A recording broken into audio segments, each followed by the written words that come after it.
Et nous allons passer donc à la communication de Florence Louvet. Bonjour à tous. Sous son regard d'aigle royal, ce regard si pénétrant et si beau que nous avons tous aimé et que la mort a dirigé vers les splendeurs du Verbe éternel, il va contraindre le geste oral à se décomposer et à s'inscrire élément par élément sur des graphiques analysables au microscope. Ces mots sont de Marcel Jousse et décrivent avec une certaine douceur le regard de Jean-Pierre Rousselot que nous avons eu sous les yeux pendant la conférence précédente.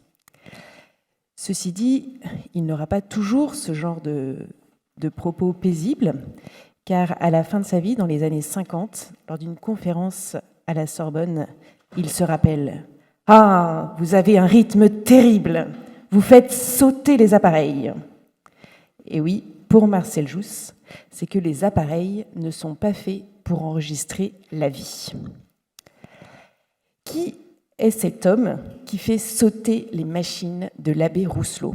C'est Marcel Jousse, un Sartois qui prononce les R en les roulant de façon terrible, à tel point que les Anglais trouvent qu'il a un accent terrible, alors même qu'il a le sens de la langue anglaise. À l'oral, c'est difficile de le comprendre. Il est né donc en 1886 dans la Sarthe, à Beaumont-sur-Sarthe, et il meurt en 1961 à Fresnay, où il est enterré. De 1901 à 1913, il va faire sa formation initiale en humanité au petit séminaire, puis au séminaire de C, au séminaire de Bayeux. Son caractère un peu fort l'a obligé à changer de séminaire en cours de parcours, et à l'université de Caen. C'est à Caen qu'il va rencontrer un jésuite qui va lui permettre de s'engager chez les jésuites. Il fait son entrée au noviciat à Canterbury en Angleterre en 1913. Entre-temps, il a commencé sa formation militaire dans l'artillerie et il est formé aux mathématiques par des polytechniciens. Et cette formation très large construit sa personnalité scientifique. En 1914, il part dans la guerre des tranchées. Il va recevoir la Légion d'honneur et c'est par cette expérience dans les tranchées et face à son courage qui embête un petit peu ses chefs, il va être envoyé à l'écart pour former les officiers américains d'abord à Saumur, puis aux États-Unis où il va passer 18 mois. Et c'est une époque charnière dans sa vie, à la fois parce qu'il est confronté à la mort dans l'horreur des champs de bataille, et à la fois parce qu'il va découvrir aux États-Unis une autre manière de traiter l'être humain. Il va voir comment les Noirs américains sont traités, ça le choque énormément, comment les Indiens d'Amérique, les autochtones, sont traités. Ça va le faire réfléchir sur le mystère de la vie humaine. Il revient en France, il finit son noviciat à Beaumont-sur-Oise.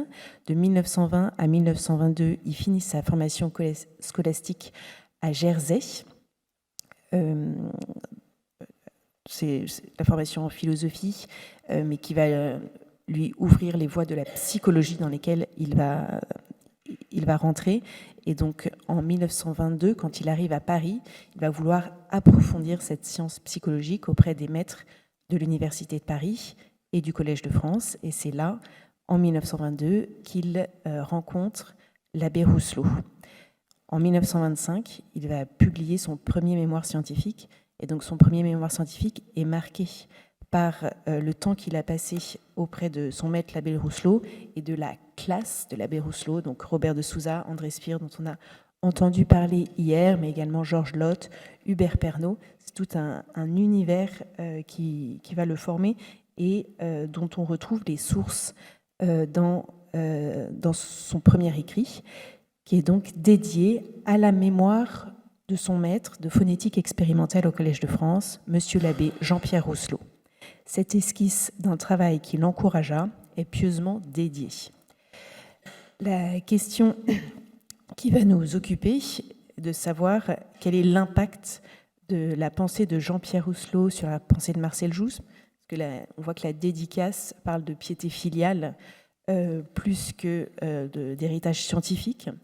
Autrement dit, est-ce que la reconnaissance de Marcel Jousse envers le rôle de Jean-Pierre Rousselot dans la formalisation de ses premières intuitions est à la hauteur de la dette scientifique de Marcel Jousse à l'égard de la méthodologie et des résultats des travaux de Rousselot. Nous allons poser cette question à un corpus que j'ai divisé en deux parties. D'abord, le style oral rythmique et mnémotechnique chez les verbomoteurs, qui est le premier et quasiment le seul gros mémoire scientifique édité de son vivant, du vivant de Marcel Jousse, qui est dédicacé à l'abbé Rousselot. Le chapitre 7 d'un inédit qui s'appelle La pensée et le geste, qui décrit avec minutie la démarche de Marcel Jousse. Un deuxième inédit que je remercie Rémi de m'avoir communiqué, un génie de la science française, l'abbé Jean-Pierre Rousselot et ses découvertes sur le geste oral.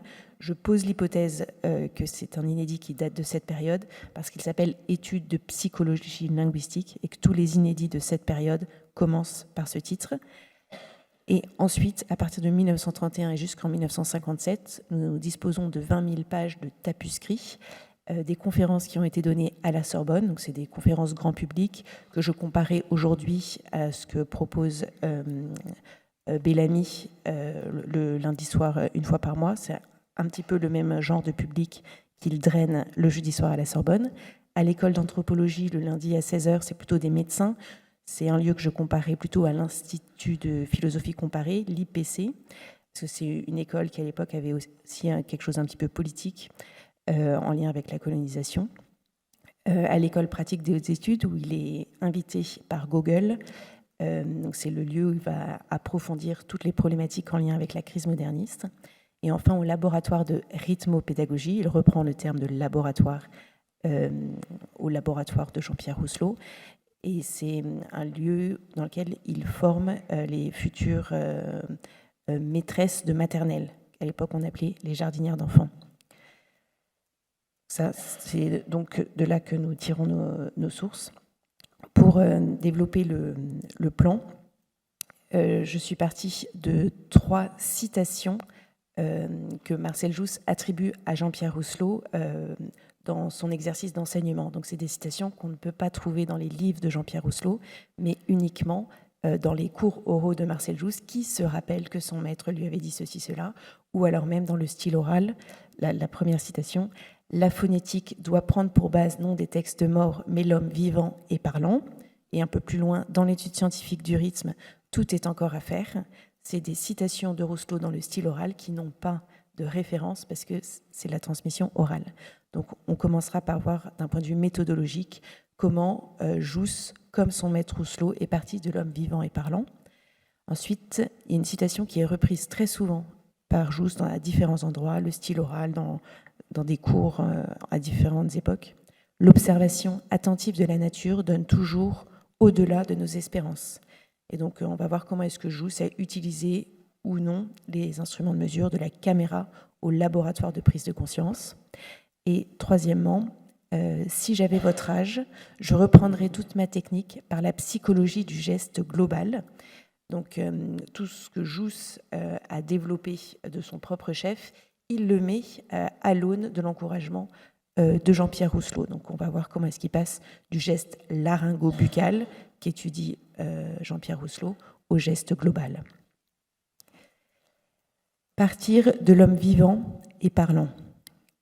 Dans un inédit, que je vous ai mis la citation complète, Marcel Jousse dit de Jean-Pierre Rousselot « Les savants phonéticiens livresques s'ingéniaient à aligner sur le papier leur conjecturale série de mots écrits. Un jeune abbé, parlant le français et son patois de la Charente, s'étonnait qu'on prêtât tant d'attention à la lettre écrite et si peu au son qu'elle représente.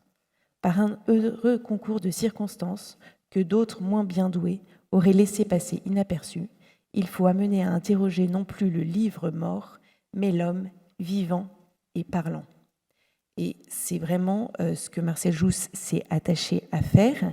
Et il s'est attaché à le faire, nous dit-il, en utilisant la méthode de son maître Rousselot, à savoir, pour étudier les milieux amérindiens, quand il est en Amérique, À la manière de mon maître, l'abbé Rousselot, j'ai fait autre chose que de faire une promenade de touristes. J'ai choisi des individualités amérindiennes profondément imbues de toutes les grandes techniques de leur milieu ethnique, étant elles-mêmes ces personnalités amérindiennes suffisamment au courant de la langue anglaise pour pouvoir, par l'intermédiaire de la langue anglaise, savoir jusqu'au moment où nous ne pouvions plus aller. Là, c'est un petit peu une relecture. C'est une relecture que Jousse fait de son époque aux États-Unis. À savoir, il ne va pas mettre en application la méthode qu'il a apprise chez Jean-Pierre Rousselot, mais c'est au contact de Jean-Pierre Rousselot, il se dit « Ah, en fait, quand j'ai observé les Amérindiens, c'est la méthode de Jean-Pierre Rousselot que j'ai utilisée. » Autre citation, « J'employais là la méthode de mon maître Rousselot qui disait « Si vous voulez faire de la phonétique expérimentale, n'allez pas vous promener en amateur à travers les villages pour faire parler chacun, mais prenez 2 ou 3 sujets bien choisis, puis travaillez à fond. » On a entendu hier que ce n'était pas 2 ou 3 sujets bien choisis, mais des centaines quand même de personnes à qui Rousselot a parlé. Les spécimens de Jousse, on les compte sur la doigt de la main. Donc, il dit qu'il fait comme Rousselot. Le fait-il exactement? C'est interrogeable. Là, je vous ai mis la photo de Zid Kalassa, une princesse indienne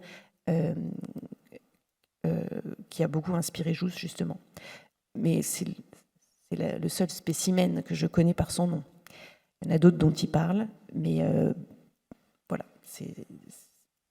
Ça pose des questions, en tout cas. L'héritage de Rousselot chez Jousse, revendiqué, quel est-il exactement? En tout cas,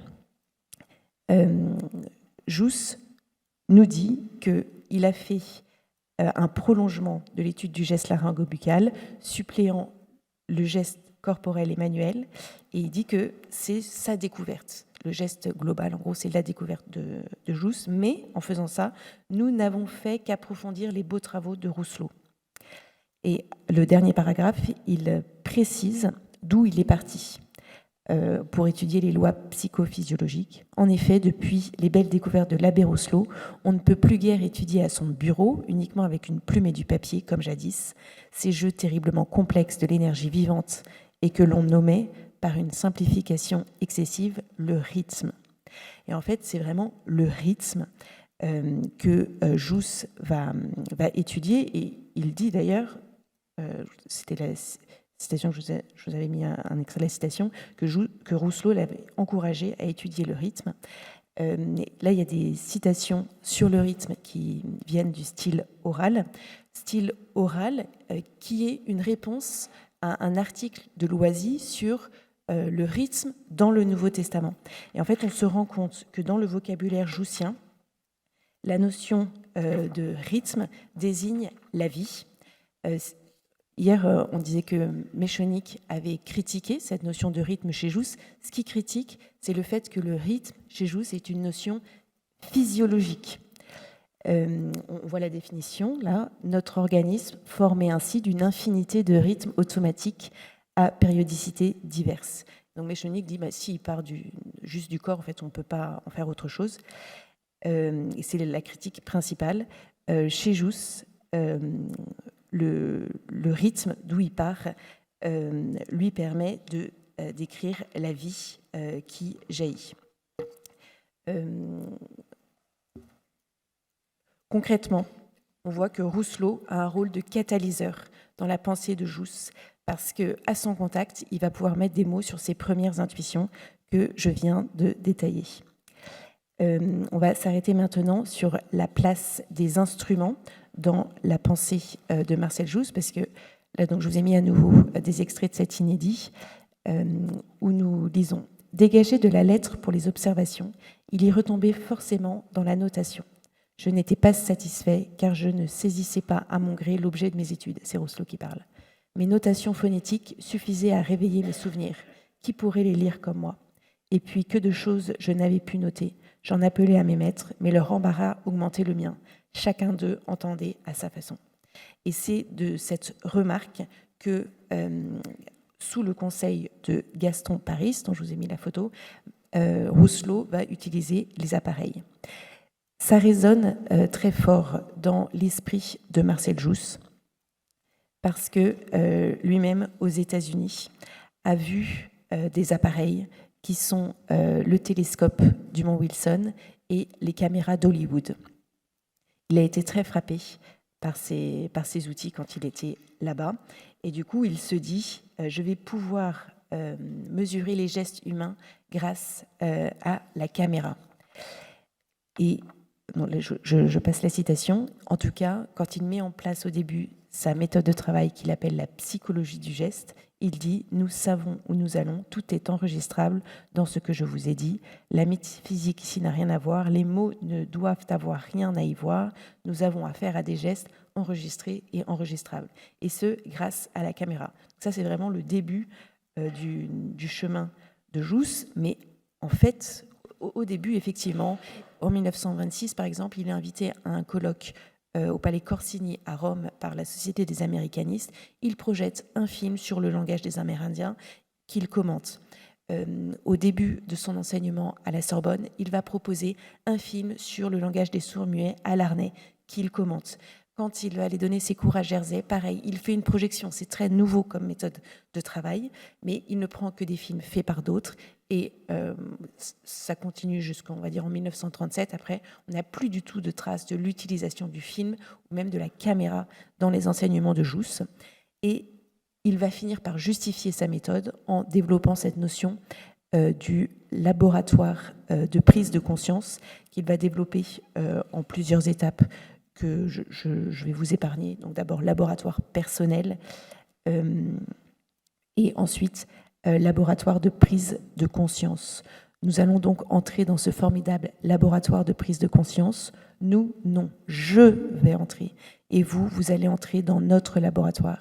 Il y a le laboratoire A, le vôtre. Il y a le laboratoire B, le vôtre. Il y a le laboratoire C, le vôtre, ainsi de suite. Autant d'individualités, autant de sacs de peau, autant de laboratoires de prise de conscience.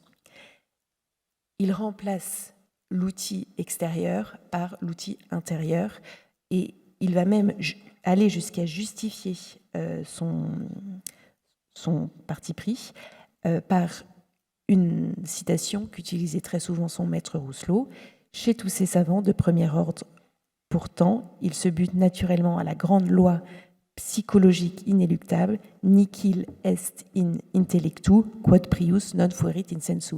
Rien n'est dans l'intelligence qui ne fût d'abord dans les sens. Et cette notion de laboratoire de prise de conscience est l'explicitation de cette formule que répétait toujours Rousselot et que Jousse rappelle souvent. C'est souvent dans la pensée de Jousse, on voit ça. Au début de sa carrière, il attribue certaines choses à ses professeurs et il les nomme différemment à la fin de sa carrière parce qu'il les a intégrées. Seulement là, il donne une place beaucoup plus importante que Rousselot à cela, vu qu'il ne parle que de laboratoire de prise de conscience, il ne prend que l'être humain comme moyen de mesure. Dernière partie, Jousse va critiquer en partie l'approche de son maître. Nous le lisons ici. « J'ai été au laboratoire de phonétique de mon cher maître Rousselot au Collège de France. » On est en 1956, donc fin de la carrière de Jousse. Il enregistrait, lui, comment on prononce. Par exemple, comment un Allemand prononce telle ou telle articulation. Cela ne m'intéressait que moyennement, car nous ne parlons pas en articulation découpée. Nous nous exprimons en propositions significatives.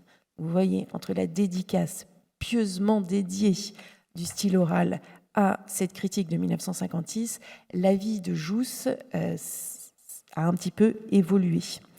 Et on voit dans la citation suivante, le phonéticien expérimental avait disséqué un par un les éléments gestuels de la proposition sans remonter jamais à la proposition. L'anthropologiste expérimental unifia gestuellement et logiquement tous ces éléments erratiques et ce fut le geste propositionnel. Jousse, là, il va dire d'ailleurs que le geste propositionnel, c'est ce qu'il apporte à l'anthropologie linguistique. Il y avait plein de conceptions de l'étude de la langue, dont des conceptions de la langue holophrastique. Ça veut dire qu'il n'y avait pas de mots. Donc Jousse, il s'insère vraiment dans cette vision en disant qu'on parle par proposition. Et c'est vrai, quand on apprend une langue, en fait, c'est plus facile d'apprendre des idiomes, d'apprendre des phrases toutes faites. Et en les utilisant, on apprend le reste. C'est un peu ça que ça vient illustrer. Ce qui est intéressant, c'est que si on retourne donc en 1925, Jousse met en exergue de son style oral une citation de Saussure. Et Hans aussi a déjà fait l'étude de la manière dont Jousse s'insère entre Rousselot et Saussure. Et donc, il dit qu'il se met vraiment dans les pas de Rousselot. Ceci dit, sa méthode psychologique permet d'appliquer le deuxième paragraphe là que je vous ai mis. On peut donc concevoir une science qui étudie la vie des signes au sein de la vie sociale. Elle formerait une partie de la psychologie sociale et par conséquent de la psychologie générale. Nous la nommons sémiologie. Très bien. Au niveau épistémologique, Jousse commence, c'était une des questions qu'on a évoquées hier, commence en faisant de la psychologie du geste, en parallèle à la phonétique, nouvelle science. Il arrive à l'école d'anthropologie. Il est attribué à la chaire d'anthropologie linguistique. Il va donc proposer, grâce à cette porte d'entrée anthropologique, une approche globale qui intègre la phonétique et la psychologie du geste, en expliquant que la phonétique expérimentale est une partie de la psychologie du geste qui est plus importante. Et du coup, il englobe tout ça dans cette notion d'anthropologie linguistique, dont la découverte fondamentale, je vous l'ai dit, est le geste propositionnel, donc approche globale.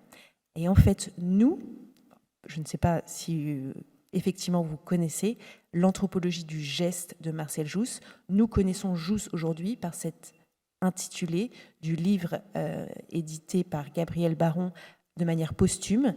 La manière la plus juste de parler de la science de Jousse, c'est l'anthropologie du geste, parce que c'est une approche absolument globale. Et on voit que par la notion du geste, Jousse dépasse la critique qui a été apportée au rythme qui est uniquement physiologique, donc uniquement personnel, parce que le geste, c'est à la fois microscopique, à la fois macroscopique, à la fois intérieur, à la fois extérieur, et ça permet l'intercommunication. Jousse aime se dire professeur d'intercommunication. Et donc, on peut avoir une approche sociale grâce à l'étude du geste. Il y a un peu une évolution. Cette évolution, on la voit dans l'étude de toute l'œuvre de Jousse au fur et à mesure. Concrètement, après tout ce parcours, quel fut l'impact de la pensée de Jean-Pierre Rousselot sur la pensée de Marcel Jousse? On a vu d'abord un rôle de catalyseur. Grâce au contact avec l'abbé Rousselot, Marcel Jousse a pu expliciter ses intuitions de méthodologie, d'études partant de la vie. Ensuite, c'est un rôle d'appui pour développer sa pensée globale sur l'anthropos. On l'a vu, notamment par rapport aux instruments. Même le laboratoire de prise de conscience porte le nom de laboratoire. Donc même s'il se détache des instruments de Rousselot qui l'ont fasciné au départ, il n'empêche qu'il reste en se positionnant par rapport à l'abbé Rousselot. Et enfin, il me semble qu'il y a un rôle de maître de vie général, puisque de maître à penser, et notamment la communication que nous avons eue juste avant, je me disais, ça tombe bien, parce que Jousse était un prêtre, également prêtre jésuite, qui allait enseigner dans ces lieux laïques en soutane.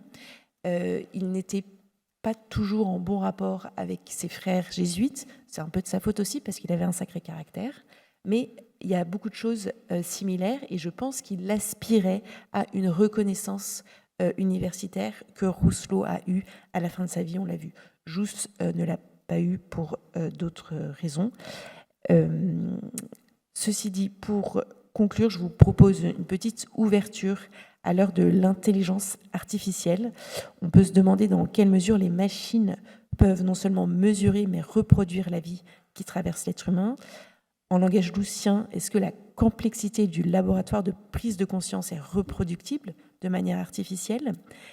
Si oui, cela pourrait infirmer, sinon cela pourrait confirmer la réponse de Marcel Jousse à Rousselot, quand Rousselot lui disait qu'il faisait sauter les appareils, c'est que les appareils ne sont pas faits pour enregistrer la vie. Je vous remercie de votre attention.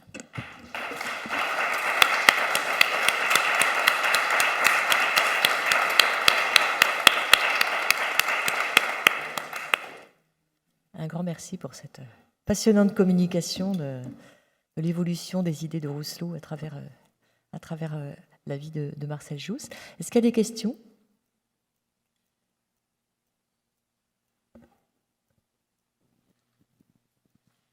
Merci beaucoup pour l'exposé. J'ai une question qui porte sur l'évolution que tu as montrée entre la méthode expérimentale et puis s'orienter vers une méthode introspective par la suite.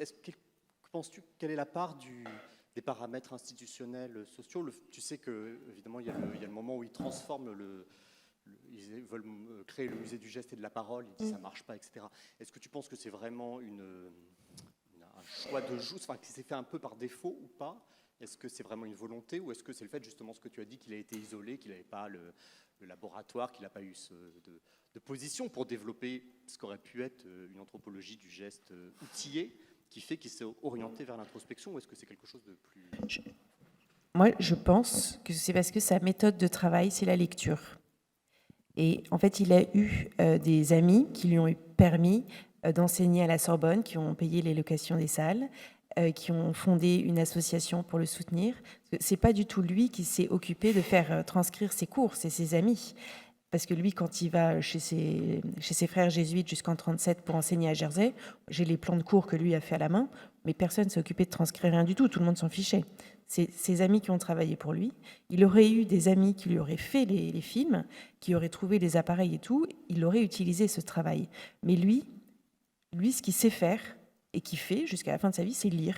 Et donc, alors même qu'il dit que les livres, c'est mort et que c'est pas intéressant, c'est un self-made man qui remercie tout le temps les personnes vivantes qu'il a croisées sur son chemin, mais quasiment trop par rapport à la réalité de l'héritage qu'il prend d'eux, parce que son outil de travail, lui, c'est les livres, même s'il prône autre chose. C'est mon avis.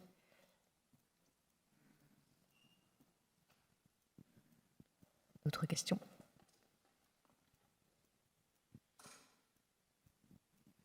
Je me posais la question de, comme il était aux États-Unis, puis il a voyagé d'est en ouest. Est-ce que vous savez est-ce qu'il a été inspiré par les premiers linguistes qui travaillaient en anthropologie linguistique comme Sapir, par exemple, parce qu'il travaillait avec des communautés amérindiennes? Oui. Et du coup, son travail par la suite avec le behaviorisme, par exemple, oui. Est-ce qu'il a été imprégné de ça? Parce que je pense, en France, l'anthropologie linguistique n'a pas pris comme aux États-Unis dans ces années-là. Du coup, est-ce que ça a eu aussi un impact sur sa carrière, du coup? Donc, en fait, c'est deux questions. Oui. Alors, par rapport au contact de Jousse à Sapir, il le cite une fois, mais par citation imbriquée. Ce n'est pas un livre de Sapir qui cite, c'est un livre de quelqu'un d'autre qui cite Sapir, mais il sait qu'il existe. Ensuite, quand il était aux États-Unis, lui, il a lu Mallery, qui est un militaire, comme Jousse.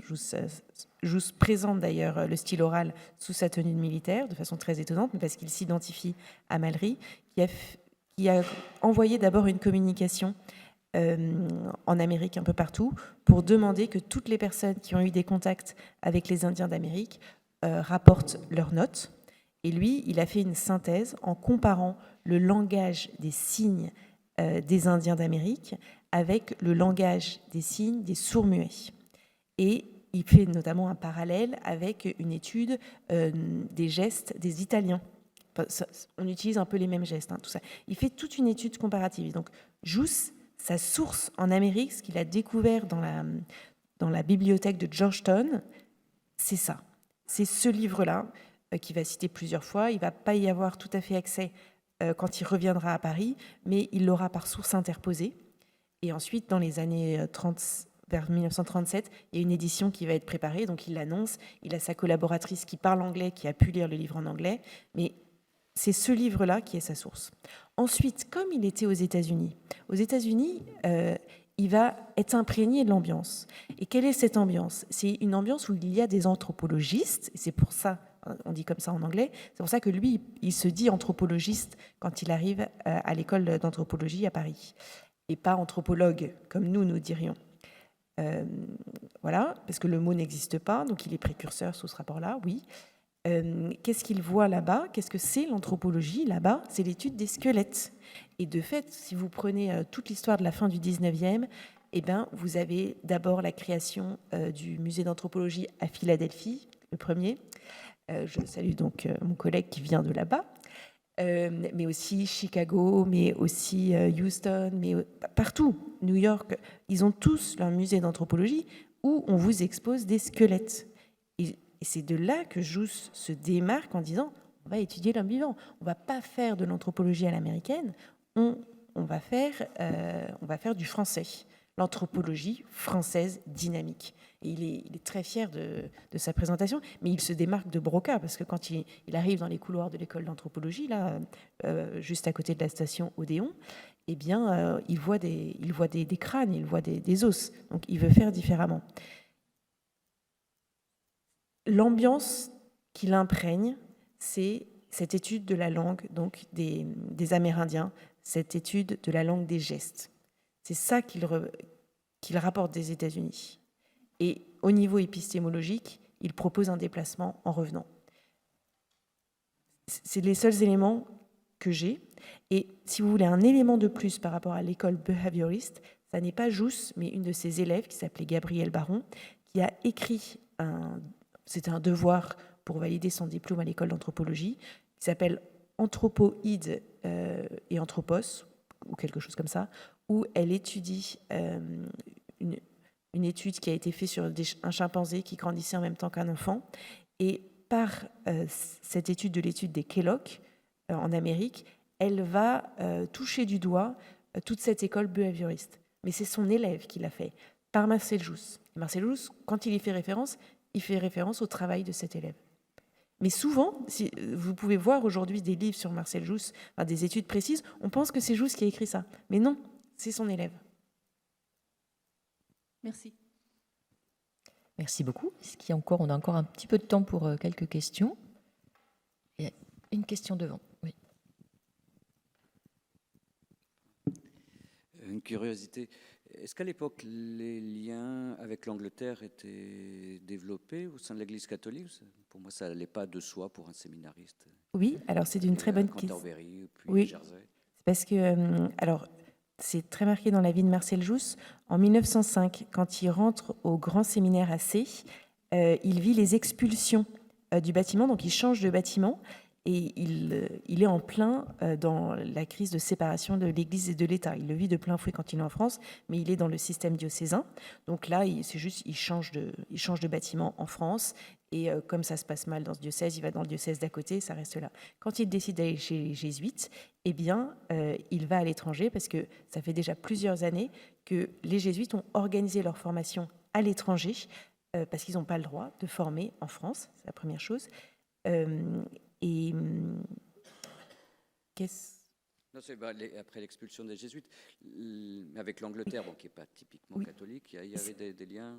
Oui, mais je voulais vous faire un parallèle par rapport à ici, à l'Institut catholique de Paris. Moi, je travaille dans une chaire qui s'appelle ICP ESSEC, Entreprises et Biens communs, et en fait qui renoue les liens qui datent de 1913, parce qu'en 1913, les jésuites ont dû abandonner l'école de commerce qu'ils avaient fondée, et ils laissent l'ESSEC dans les bâtiments dans lesquels nous nous trouvons aujourd'hui.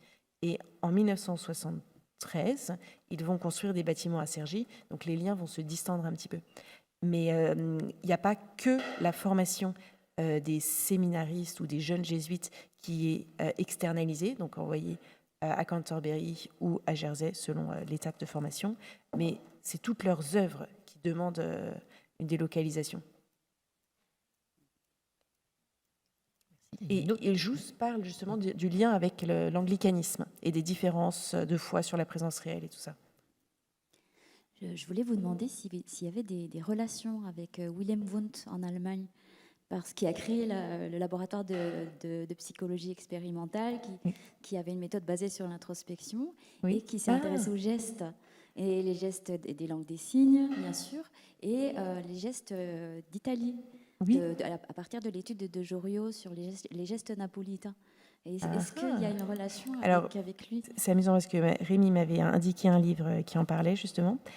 De mémoire, je ne connais pas... je n'ai pas croisé Wundt dans l'œuvre de Jousse, ça c'est sûr. Mais ça ne veut pas dire qu'il n'y a pas d'affinité, tout ça. Voilà, j'ai Surtout pas... sur les gestes, parce que Bah oui. c'est quand même une des premières études sur la gestualité. Bien sûr. Ah oui, merci beaucoup.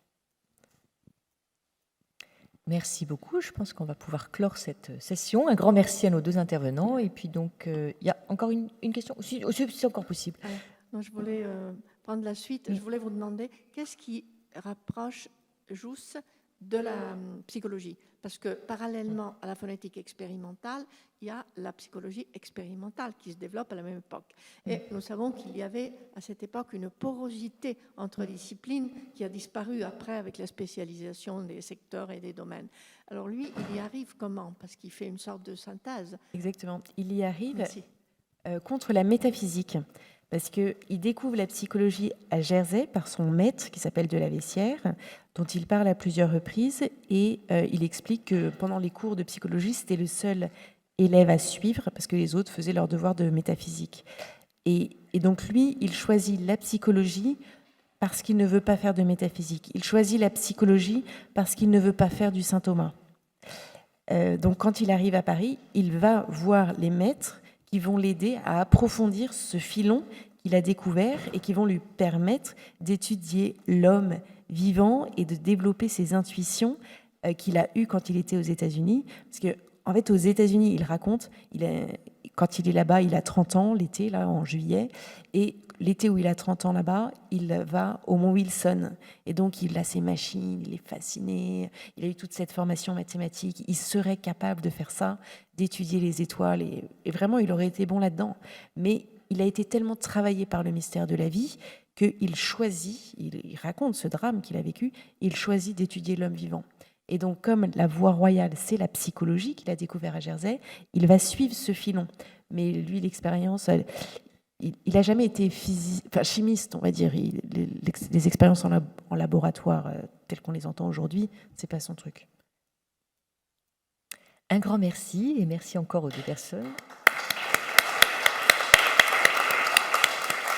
Alors, nous avons encore une question, on a encore Non, un peu de temps. Parce qu'il y a tellement de collègues de différents domaines, comme Florence a cité dans cette phrase le mot de filon, je tiens quand même à dire que c'est une phrase de Bergson à propos de Jousse.